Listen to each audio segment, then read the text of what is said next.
In this video, I'm going to share to you on how you can make a colorful page border in Microsoft Word. So let's get started. Go ahead in the Windows search bar and simply type Word.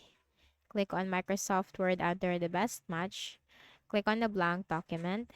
And from here, we just need to simply look at the ribbon at the top and we can find all those tabs. Now we just need to simply click on the design tab. Here we can find page borders. Click on that. And here the borders and shading window will appear. So we just need to simply click on box.